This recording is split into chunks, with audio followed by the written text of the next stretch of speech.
எங்களின் ஐயா சகாயம் அவர்கள் முன்னெடுப்பில், தம்பி கிட்டு அவர்கள் இயக்கத்தில், சகோதரர் கருணாஸ் அவர்கள் தயாரித்து, சகோதரர் சுரேஷ் காமாட்சி அவர்கள் வெளியிட்டு, ஒரு பெரும் போராட்டத்திற்கு பிறகு கூட நம்ம கிராமத்தில் சொல்றது போல ஒரு பிரசவமாக கொண்டு வர முடியாத ஒரு கையேறு நிலையில இறுதியாக ஓடிடி தளத்தில் கொண்டுட்டு வந்து உலகம் முழுக்க ஒரு பேரதிர்வை ஏற்படுத்திய சல்லியர்கள் படத்தினுடைய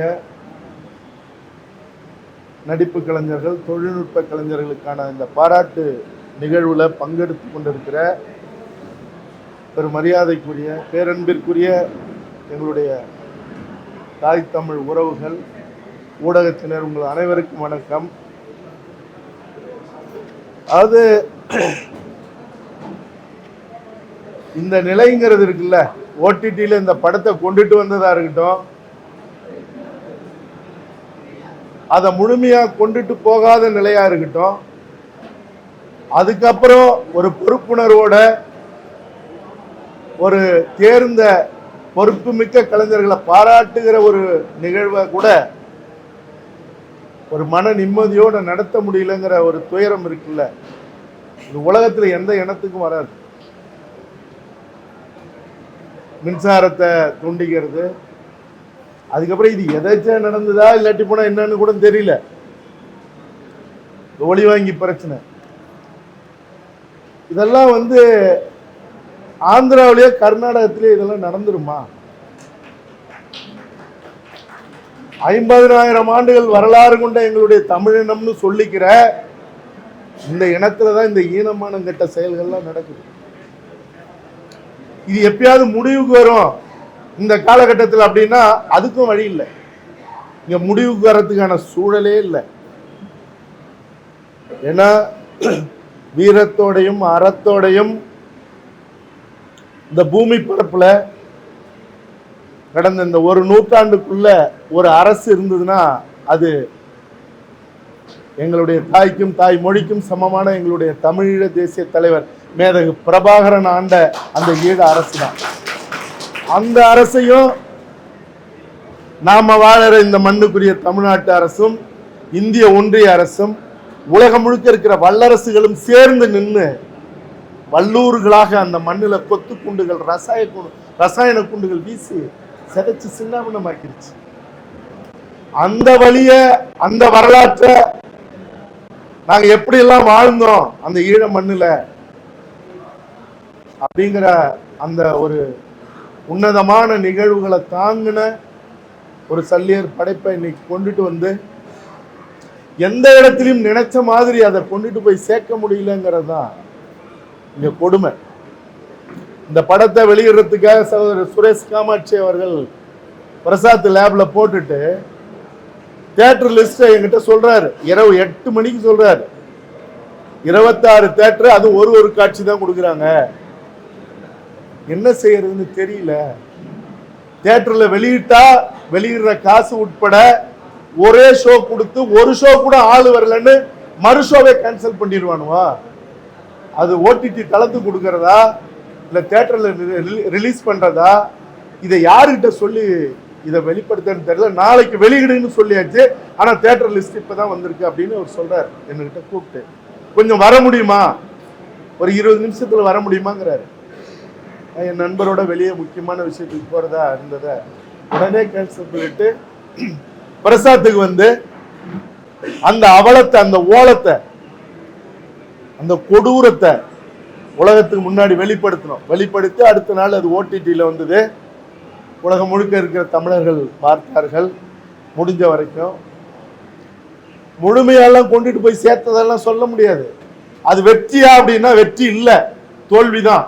அது சல்லியர்களுக்கான தோல்வி அல்ல, 12 கோடி தமிழர்களுக்கான தோல்விங்கிறத இந்த மானங்கட்ட இனம் இனியாவது உள்வாங்கணும்.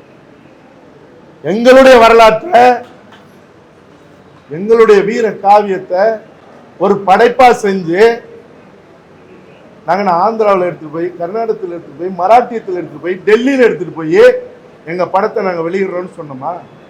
எங்களுடைய தமிழ்நாட்டில் எங்களுடைய வரிப்பணத்தில் இயங்குகிற, நாங்கள் கொடுக்குற காசில் தியேட்டர் நடத்துகிற, அதில் கொள்ளையடிச்சு எங்கெங்கயோ உலகம் பூரா தொழில் நடத்துகிற இங்கே இருக்கிற அந்த நிறுவனங்கள், திரையரங்கு நிறுவனங்கள், அவன் தமிழனா தமிழன் இல்லையாலாம் நாங்கள் பார்க்கறது இல்லை. அதுக்கப்புறம் தான் தெரியுது இதை எவனெல்லாம் மறுத்தானா அவன்லாம் தமிழன் இல்லை. ஆனா அவன் கொள்ளையடிக்கிற கூடாரங்கள் எதுன்னா தமிழ்நாட்டில் இருக்கு. இதை இன்னும் எவ்வளவு காலத்துக்கு வேடிக்கை பார்க்கறது? இந்த படைப்புல என்ன என்ன சொல்லப்பட்டது? இந்த படைப்பு தப்பான படைப்பா, உங்களை நெகிழ வைக்காத படைப்பா, பகை வைக்கும் அருள்வாய் நன்னெஞ்சேங்கிற அந்த தமிழ் இனத்தினுடைய கூற்று உலகத்துல எங்கேயுமே இல்லை. எதிரினா அடி, எதிரினா அழி, ஊறு தெரியாத ஆக்கு, இதுதான் உலக மரபு. போர்க்களத்திலேயா இருந்தாலும் சரி, எதிரிக்குமான இருந்தாலும் சரி. ஆனா ஒரு போர்க்களத்துல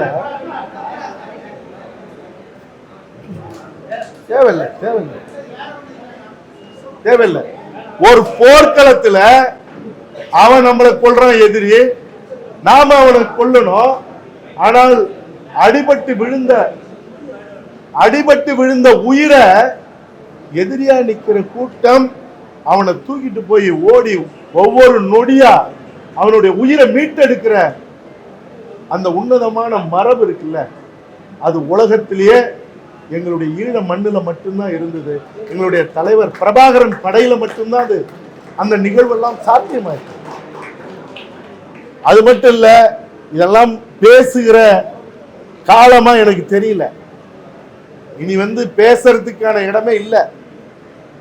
அதாவது நீங்க இந்த படைப்புல ஒரு மருத்துவர் அணி, அந்த மருத்துவர் அணி காப்பாத்துச்சு, அவங்களையும் வாழ வச்சு நம்மளும் வாழறதுக்கு எப்படி போராடணுங்கிற ஒரு ஒரு ஒரு ஒரு ஒரு அந்த அற்புதமான விஷயத்தை இந்த படைப்பு பதிவு பண்ணிருக்கு.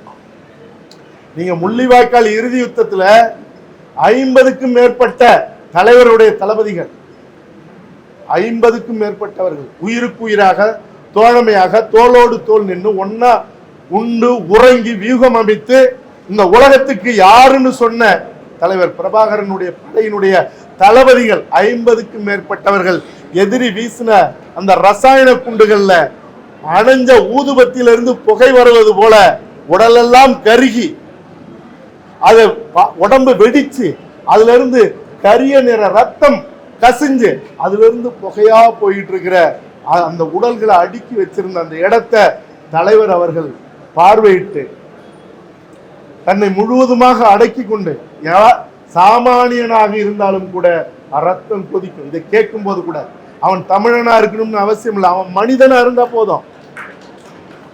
ஆனால் அந்த தலைவன் பின்னங்கையை கட்டிக்கிட்டு அப்படியே ஒருவராக பார்த்து தன் மனசுக்குள்ள அவர்களோட பழகுனது, அவங்க தன்னோட நின்னது, இப்ப இல்லாத போனது அப்படிங்கிற அந்த மனநிலையில் அப்படி கடந்துட்டு வரும்போது அவர்கிட்ட பக்கத்துல சொல்லப்பட்ட ஆலோசனை என்ன தெரியுமா? எதிரிகளுடைய கூடாரங்கள், எதிரிகளுடைய வீடுகள், முக்கியமாக கொழும்பு முக்கியமான இடத்தெல்லாம் மனித வெடிகுண்டுகளாக நம்மளுடைய போராளிகள் நிக்கிறாங்க. நீங்க தலை அசைச்சா போதும். இந்த வீடியோ உங்களுக்கு பிடிச்சிருந்தா ஓபன் மைக் சேனலுக்கு லைக் பண்ணுங்க, ஷேர் பண்ணுங்க, கமெண்ட் பண்ணுங்க, சப்ஸ்கிரைப் பண்ணுங்க, பெல் பட்டனை மறக்காம அமுக்கிருங்க.